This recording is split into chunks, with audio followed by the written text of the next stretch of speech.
Sepa pues ciertamente toda la casa de Israel que a este Jesús, a quien vosotros crucificasteis, Dios le ha hecho Señor y Cristo. Pedro les dijo, arrepentíos y bautícese cada uno de vosotros en el nombre de Jesucristo para perdón de los pecados y recibiréis el don del Espíritu Santo, porque para vosotros es la promesa y para vuestros hijos y para todos los que están lejos, para cuantos el Señor, nuestro Dios, llamare. Señor, esta es tu palabra y tu palabra es verdad. Santifícanos en tu verdad, te lo pedimos. Amén. Hermanos, en este domingo iniciamos la segunda mitad de nuestro año cristiano. Comenzamos esta segunda etapa de cómo nosotros dividimos nuestro año de fe. Y después de haber reflexionado desde Adviento hasta Pentecostés, el ministerio de salvación y su plan para con nosotros, ahora, hermanos, meditamos en lo que significa que todos estos eventos que hemos celebrado a lo largo de este año cristiano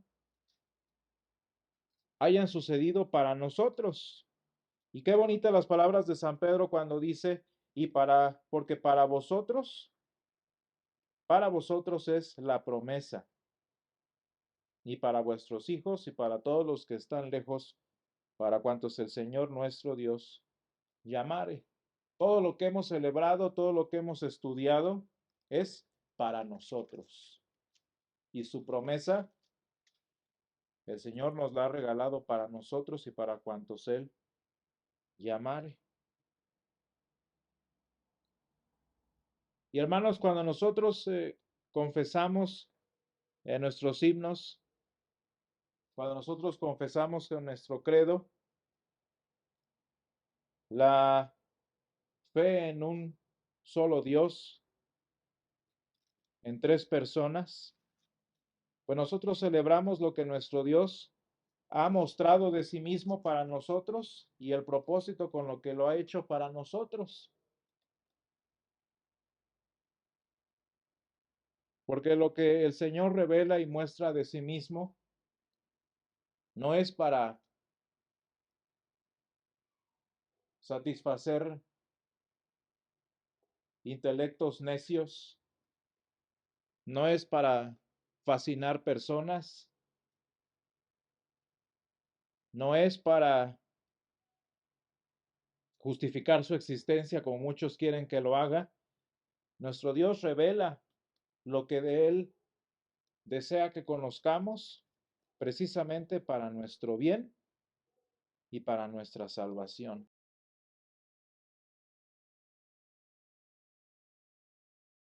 Y hermanos, cuando nosotros pensamos en nuestro Dios trino, ¿qué es lo que significa que nuestro Dios haya manifestado su persona, haya manifestado su ser, sus personas delante de nosotros?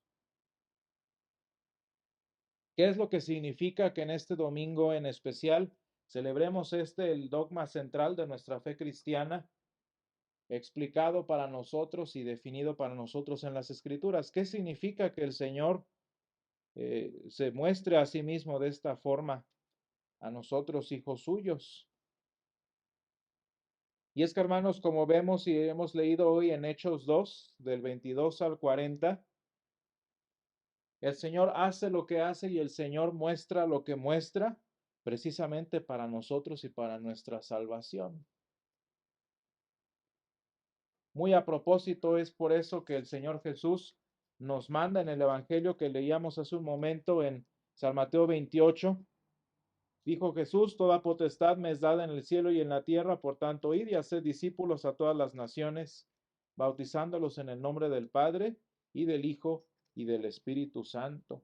Porque, hermanos, lo que el Señor anhela que nosotros prediquemos, lo que el Señor anhela que nosotros anunciemos por todas las naciones, es precisamente lo que Él ha sido para nosotros y lo que Él anhela hacer para ellos.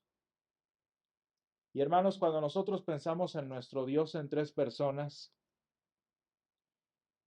un aspecto muy importante que debe resaltar en nuestra vida sin importar las circunstancias que vivimos, e increíblemente muy a propósito de la época en la que estamos nosotros viviendo, es que antes que otra cosa, el Dios al que servimos es.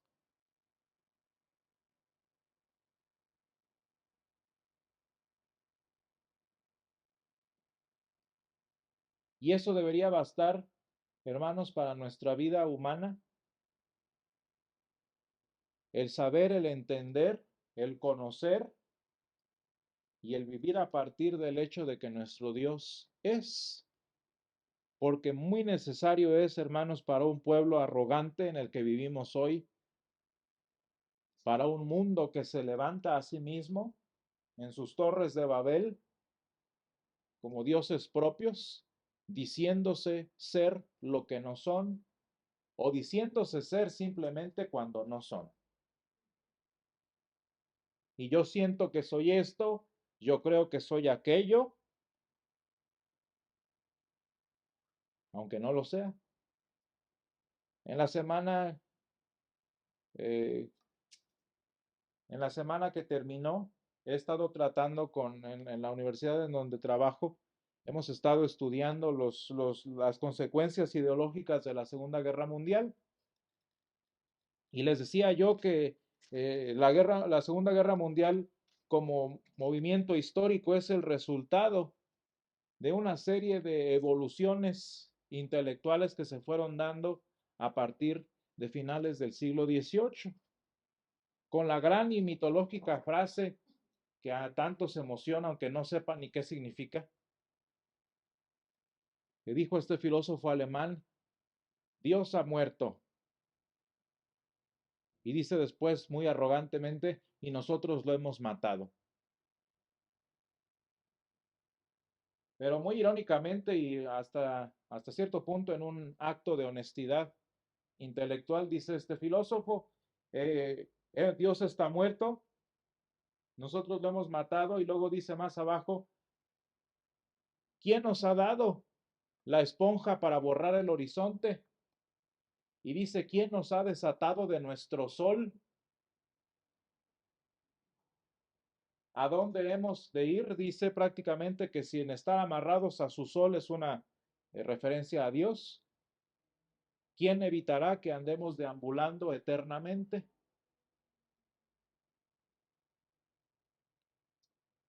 Y cuando aplicamos esto, hermanos, cuando decía este filósofo: ¿quién nos ha dado la esponja para borrar el horizonte?, a lo que se refiere es: ¿quién nos ha dado el poder de borrar lo que es y lo que no es? Y ese horizonte a partir del cual puedes ver dónde estás parado. Porque, hermanos, en nuestro tiempo hoy en día, qué ventajoso es no tener un horizonte.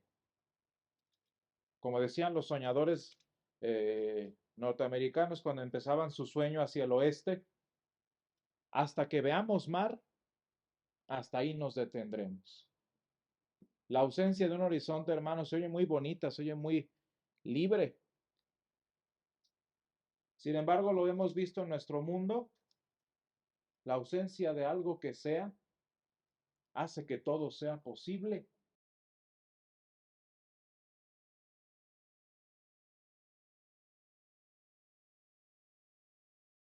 ¿Y a qué me refiero con esto, hermanos? Pues el objetivo de que hayamos matado a Dios ahí en el siglo XIX, les digo, no es para simplemente evolucionar civil, socialmente, no es para evolucionar filosóficamente. Les digo a mis alumnos: matamos a Dios con el único y solo objetivo de nosotros convertirnos en Él.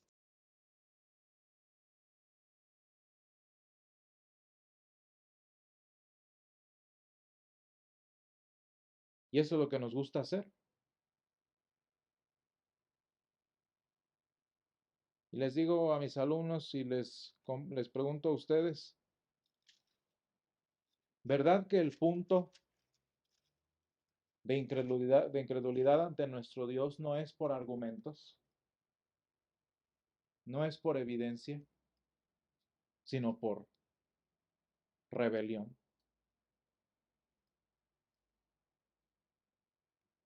Porque hermanos, mi problema con que Dios exista, con que Dios sea, es que cuando Él es, significa que yo ya no puedo ser lo que quiera ser. Porque hermanos, cuando nuestro Dios existe y cuando nuestro Dios es, también existe su ley, también existe un dador de horizontes, también existe un dador de moral, también existe un dador de lo que es y lo que no es. A mí me da mucha risa que los que se digan a sí mismos ateos siguen creyendo, y les digo a mis alumnos, en tonterías como el bien y el mal. Por un lado se la pasan renegando de Dios, cuestionando su existencia, etcétera, etcétera, y por otro lado se enojan de la injusticia del mundo. Yo les preguntaría, ¿a qué le dices injusto? ¿Y de dónde sacas ese horizonte para poder decir que es justo o que es injusto? Y si tú me dices que hay un horizonte con base en el cual puedes decir que es bueno y que es malo, ¿quién lo puso allí? ¿La sociedad? Pues nada más espérate a que la sociedad cambie y vas a ver que ese horizonte de lo que es malo o bueno va a volver a cambiar. Y hermanos, los resultados ideológicos de la Segunda Guerra Mundial nos demostraron que lo más terrible de que nuestro Dios deje de ser Dios en nuestra sociedad es que tarde o temprano alguien va a tomar su lugar y va a decidir qué es bueno y qué es malo. Y pobres de los que no embonen en ello.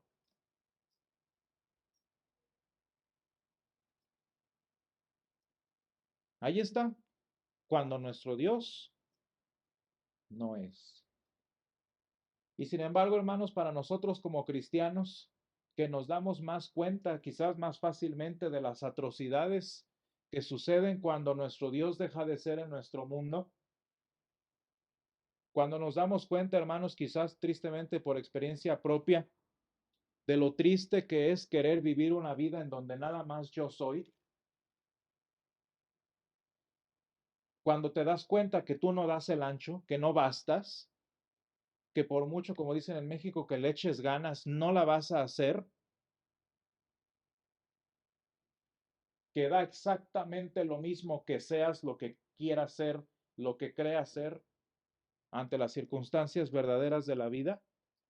Qué importante es para nosotros cristianos, hermanos, que cuando nosotros, aunque queramos ser y seamos lo que creamos ser, en aquellos momentos en los que nosotros no damos el ancho, nuestro Dios sigue siendo, porque nuestro Dios es y será. Porque, hermanos, en nuestra vida nos fallamos a nosotros mismos, cuando en nuestra vida nuestras decisiones, nuestra arrogancia nos hacen quedar mal, cuando quedamos mal, cuando falló todo, cuando la vida nos gana, cuando ya realmente da lo mismo si eres o no eres, qué importante es que nuestro Dios siga siendo porque Él es. Y cuando la batalla me gana, cuando el mundo, cuando las circunstancias hacen que yo deje de ser, qué importante es para el cristiano que nuestro Dios siga siendo y sea por nosotros. Y hermanos, eso lo aprendimos nosotros y lo descubrimos cuando este Dios, dice aquel himno antiguo, a quien el universo no pudo contener, fue contenido en un vientre. Porque hermanos, este Dios que sigue siendo, lo queramos o no, este Dios que sigue siendo para fortuna de los cristianos, no nada más es un Dios que es para demostrarnos que Él sí puede y nosotros no. No nada más es un Dios que subsiste para vergüenza nuestra, sino que es un Dios que viene a nosotros, que se acerca a nosotros y un Dios que está a nuestro lado. Qué bonita la cita de San Pedro, perdón, del Salmo 16. Veía al Señor siempre delante de mí, porque está a mi diestra, no seré conmovido. Porque hermanos, nuestro Dios no nada más está allí siendo para cuando nosotros no podemos ser. Nuestro Dios no nada más está allí sosteniendo el universo cuando se nos cae encima, sino que nuestro Dios también viene a nosotros. Y como dice el Salmo 23, aunque ande en valle de sombra de muerte, no temeré mal alguno, porque tú estarás conmigo. Y es un Dios que viene, y por amor a nosotros y por nuestra salvación, dice el credo, fue hecho hombre. Y no nada más, hermanos, para mostrar que Dios, el Dios de los cristianos, es un Dios cercano, es un Dios próximo. No nada más para mostrarnos su humildad, sino que dice el credo, hermanos, descendió del cielo, padeció y fue sepultado. Dice el credo niceno, el cual por amor de nosotros y por nuestra salvación descendió del cielo. ¿Para qué? Para morir, para padecer bajo un hombre, bajo Poncio Pilatos, para padecer y ser sepultado. ¿Con qué razón, hermanos?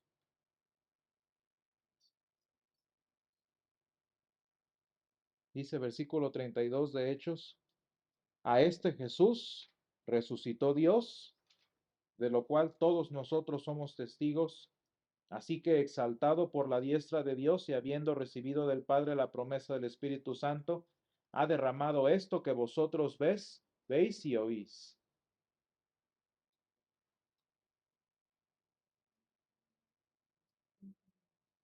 Y para que, hermanos, habiendo nuestro Dios descendido a nuestras mayores inmundicias, habiéndose puesto al alcance de los que están más hundidos en el fango de su inmundicia, puedan tener a la mano, puedan tener acceso rápido y pronto al arrepentimiento y al bautismo para perdón de los pecados y para la recepción del Espíritu Santo.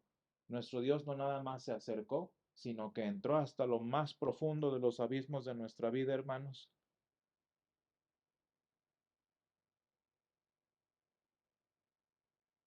para nuestra salvación. Y hermanos, como dice la promesa última que hizo el Señor Jesús a los discípulos en San Mateo 28, y he aquí yo estoy con vosotros todos los días hasta el fin del mundo, porque si nuestro Dios permanece y sigue siendo, a pesar de lo que el mundo diga y lo que nosotros queramos creer, este Señor que vino y se acercó a nosotros y caminó con nosotros y murió por nosotros, este mismo Dios trino vino para quedarse y para permanecer con nosotros para siempre. Y el Espíritu Santo, hermanos, que mora en nosotros, que nos abre la escritura para que la entendamos, que derrama en nosotros los dones de salud y salvación que Jesús conquistó para nosotros, es el que permanece con nosotros. Y dijo el Señor, no estamos huérfanos, no estamos solos, no estamos abandonados. Y así como este Dios, hermanos, ha entrado a nuestra historia por el poder del Espíritu Santo, nosotros un día entraremos también a la presencia de nuestro Dios, en donde le veremos tal cual es, en donde le veremos ya no más a través de fe, sino con nuestros ojos. Y dice Job, y con mis ojos he de ver a Dios. Y gracias, Señor, te damos en esta mañana, porque tú, Señor, eres bueno y porque para siempre es tu misericordia, Señor. Y te damos muchas gracias porque en este tiempo, Señor, en el que ya nada es, en el que todo es posible y en consecuencia nada es. Tu Señor sigue siendo para nosotros. Tu Señor sigue siendo cuando nosotros en nuestra debilidad dejamos de ser. Tu Señor dejas que conozcamos este aspecto tan importante, Señor, de tu persona. Y tú sigues siendo, Señor, para cuando nosotros no podamos ser. Y te damos gracias, Padre, porque tú viniste a nosotros. Señor, enviaste a tu Hijo, no nada más, Señor, para estar cerca de nosotros, sino para morir, Señor, por nosotros. Tú, Señor, enviaste a tu Hijo para que tomara cada una de nuestras aflicciones, pero también, Señor, para que cuando camináramos en esos valles de sombra de muerte, pudiéramos saber que tú, nuestro Dios, estás con nosotros, Señor. Y te damos gracias, Padre, porque a este Jesucristo, a quien levantaste de los muertos, también nos dio la promesa del Espíritu Santo, Señor, al que enviaste, para que, Señor, en esas situaciones, Señor, que habremos de vivir en el futuro, en esas circunstancias, Señor, que habremos de pasar, no estemos huérfanos, Señor, no estemos solos, sino, Señor, permanezcamos